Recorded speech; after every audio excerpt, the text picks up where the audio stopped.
Dadaistlik riik Jürgen Rooster.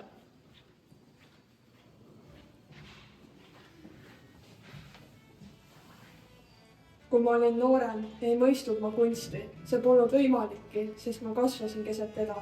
Ma olin ise osake temast. Ma sündisin Nõukogude Liidule. Esimese ilmasõja ajal edutas kunstniku Jürgen Kommer koos teiste sõjapõlgurite ja kunstnikega Zürichis.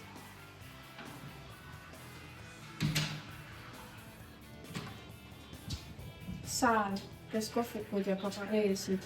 Sääl, kes veinijoomistust ja oopiumi kirju, erootiliste laadute ja elektriliste lahenduste linnas sündis dadaism ja Lenin ja kunstniku hing, sest kes veriste diktaatorite seas vähem on poeete ja kunstnikke, žonglööre ja kloune, selgeltnägijaid ja soolapuhujaid.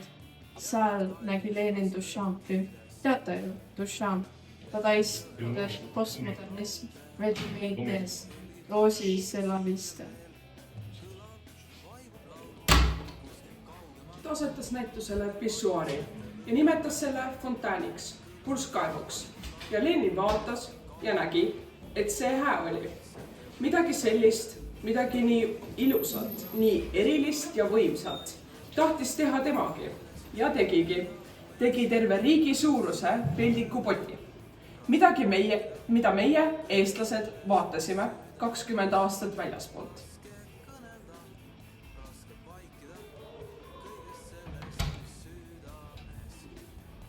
Ja siis pool sajandit ka seespoolt, otse knuts südamest. Ma tean, kommunismi polnud olemas, vähemasti mitte Nõukogude Liidus. Oli ainult dadaism, Lenin ja Duchamp, seotud sõpruses ja igaviku valamukastis.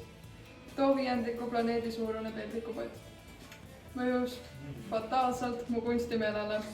Siiamaani ei saa ma lahti tundest, et elan nagu raamatus, nagu filmis, nagu hiiglaslikus peldikupotis. Ja varsti tõmbab kurja kunstniku käsi vett.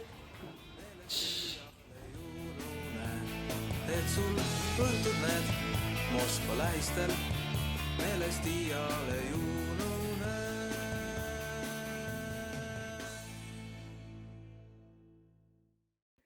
Luuletuses mainiti Marshall Duchampi teost nimega Fountain, milles pilti näete te hetkel.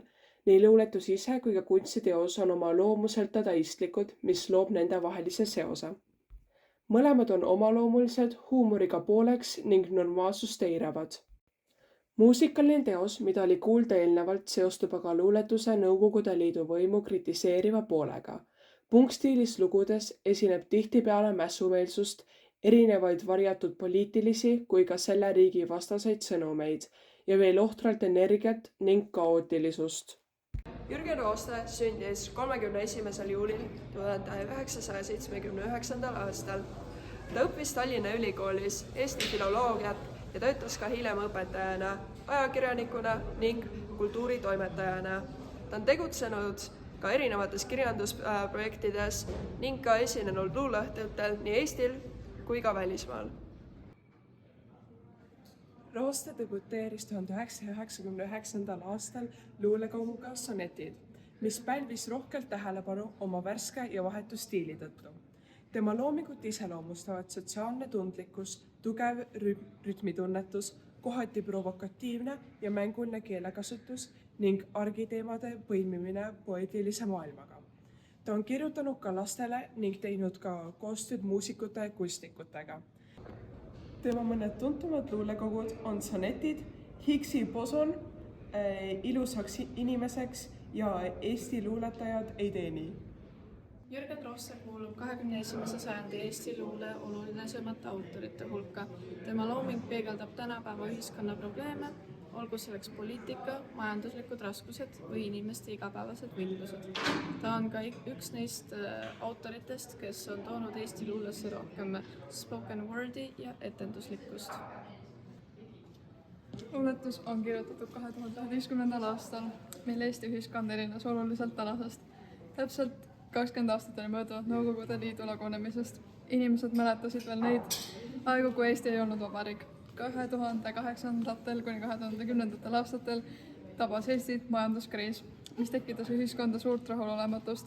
paljud inimesed muutusid kriitilisemaks valitsuse majanduspoliitika ja kriisimeetmete suhtes, eriti kärbete ja maksutõusude tõttu. Usaldus poliitikute ja institutsioonide vastu vähenes, kuna osa rahvast tundis, et kriisi mõju jaotati ebaõiglaselt. Lisaks toimus sellel aastal veel üks oluline sündmus, euro kasutuselevõtt ja liitumine eurotsooniga. Luuletuses on meeleolu kriitiliselt naljatlev, peegeldades nii majanduskriisist tingitud ühiskondlikke pingeid ja mälestusi Eesti lähiminevikust. Autor ei ole lihtsalt vaatleja, vaid osaleb arutelus, väljendades oma arvamust. Luuletuses viidatakse ka laiemale ajajoonele, alates esimesest maailmasõjast kuni Nõukogude Liidu ajani, mis toob ajaloolise perspektiivi ja seob mineviku olevikuga. Keskne tegelane oli Lenin. Autor suhtus temasse naeruvääristavalt, arvestades tema võimu tagajärgi. See toob esile, kuidas ajalugu mõjutab ka tänapäeva ühiskondlikke arusaamu ja hoiakuid.